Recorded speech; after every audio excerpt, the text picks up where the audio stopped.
Hi guys. आज मैं जो स्टोरी लेके आई हूँ, मैं आप सच सच बताती हूँ कि it's a very near to my heart because it's my story. मेरा जो एक्सपीरियंस है वो मैं आपको बताने वाली हूँ। अभी एक दिन क्या हुआ था, मैं और मेरी फ्रेंड वो दिल्ली गए थे घूमने, और वहाँ सरोजिनी मार्केट है। जिन्होंने देखा होगा उनको पता ही है कि वो बहुत बड़ा मार्केट है। तो वहाँ हम शॉपिंग के लिए गए। अभी शॉपिंग के लिए गए, बहुत सारा घूमा, परचेज़ भी किया। वैसा करते करते 1.5 आवर जितना हो गया। थोड़े थक गए थे, तो हमने सोचा कि चलो एक जगह पे बैठ के वहाँ कुछ चाय या जूस और समथिंग ले लें। तो वहाँ हम दोनों बैठे थे, बैठ के हमारी गपशप कर रहे थे, और कॉफ़ी का ऑर्डर किया हुआ था। और करते करते मेरी नज़र एक सामने वाले टेबल पे गई। वहाँ एक बंदा और उसकी लड़की, छोटी, अराउंड 8 इयर्स की होगी। वो जो बंदा था उसका कपड़ा थोड़ा गंदा था, कहीं कहीं फटा हुआ था, बाल भी थोड़े बिखरे हुए थे। मतलब दूर से ऐसा लगता था कि कोई मजदूरी का काम करता होगा ये बंदा। और उसके सामने जो लड़की बैठी थी, उसका कपड़ा आज ही धोया हुआ, मतलब थोड़ा क्लीन था, नॉट न्यू बट क्लीन था। और वो बैठी थी, और उसकी तरफ देखो तो वो चारों ओर रेस्टोरेंट में देख रही थी। उसके फेस पे छोटी सी मीठी सी स्माइल थी, और सरप्राइज़, फेस पे सरप्राइज़ भी लगता था कि कितना अच्छा है, मैं कहाँ आ गई, वगैरह वगैरह। और उसके माइंड में क्या चलता होगा तो हम भी नहीं बता सकते हैं, लेकिन उसके फेस पे जो एक्सप्रेशन से उसको लगता था कि फ़र्स्ट टाइम यहाँ आई है और उसको कुछ नई चीज़ देखने को मिल रही है। तो वैसे बैठे थे, और वो बंदे ने ऑर्डर किया कि एक डोसा लाओ। और डोसा आया, और एकदम स्टिफ, कड़क, और एकदम फूला हुआ उसके सामने आया। लड़की के सामने पिताजी ने रख दिया। लड़की ने बोला, पापा नहीं लोगे? तो पापा ने बोला, नहीं नहीं, मैं नहीं लेने वाली हूँ, तू खा ले अच्छी तरह। और वो पूछ रही थी कि क्या है, अंदर कुछ सब्जी दिखाई देती है, ये दाल जैसा है, वो क्या है? तो उसके फादर एक्सप्लेन कर रहे थे कि तू ऐसे ऐसे खा, और बहुत अच्छी चीज़ है। और वो डोसा को देख के ही, उसकी चीज़ बहुत नई चीज़ थी उसके लिए, बहुत सरप्राइजिंग चीज़ थी। तो उन्होंने धीरे धीरे खाना चालू किया, और वो खा रही थी। उसी टाइम में एक फ़ोन बजा। फ़ोन में आपको पता है कि उसके पास कौन से टाइप का फ़ोन होगा, not Android, simple coming and going के लिए फैसिलिटी थी। तो फ़ोन आया, तो सामने वाले की बात तो हमको सुनाई देती थी, लेकिन पापा ने जवाब दिया कि नहीं, मैं 15 मिनट में पहुंच जाऊंगा।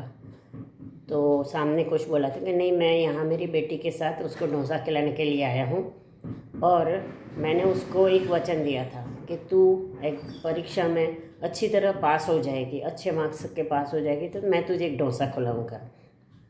ये मेरा उसके साथ का वचन था, और उन्होंने बहुत अच्छे मार्क्स लिए।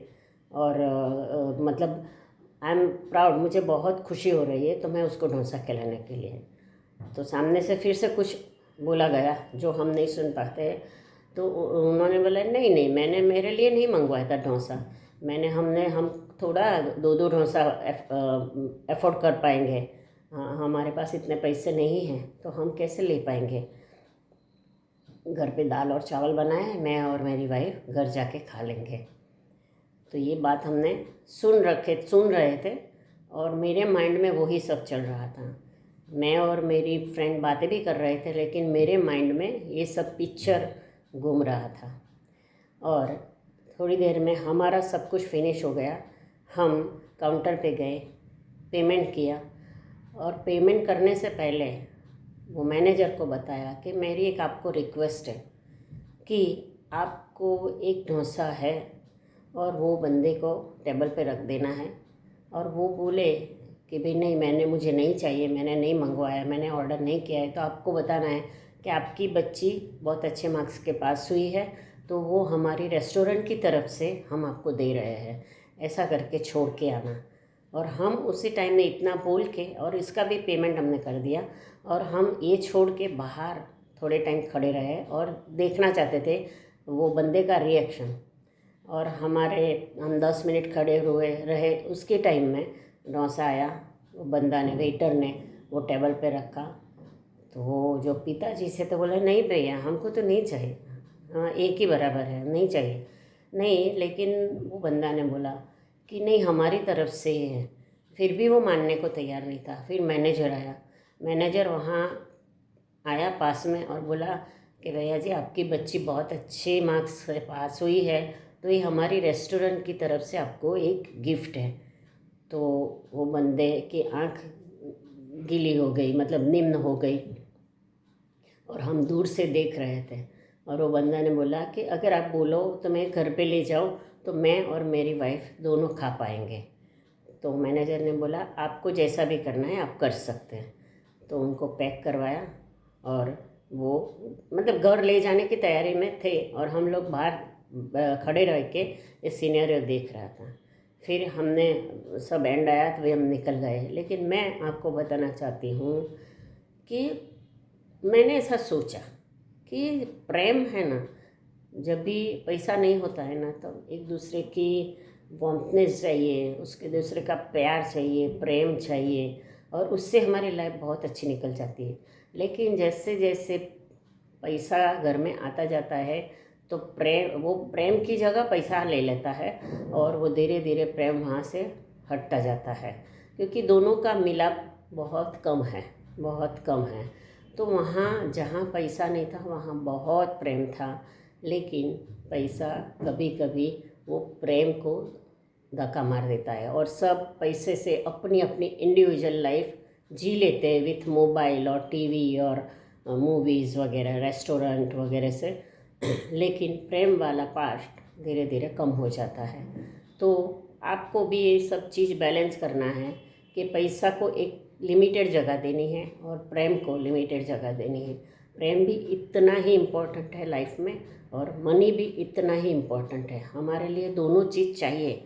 अगर लाइफ अच्छी और एजुकेशन अच्छा लेना है तो हमको पैसे की, मनी की ज़रूरत रहेगी ही रहेगी, और साथ साथ में प्यार भी बना रहना चाहिए फैमिली में। तो ही विदाउट लव, विदाउट प्यार हमारी लाइफ ब्लैंक हो जाती है। तो दोनों को बैलेंस करना हमारा काम है। तो ये आपको एक बहुत अच्छी सीख है, मतलब बहुत अच्छा लेसन है, और मैं मानती हूँ कि सब कहीं ना कहीं उसको अप्लाई करते रहेंगे। So thank you very much for being with me, and please subscribe my channel and press the bell button. Thank you very much.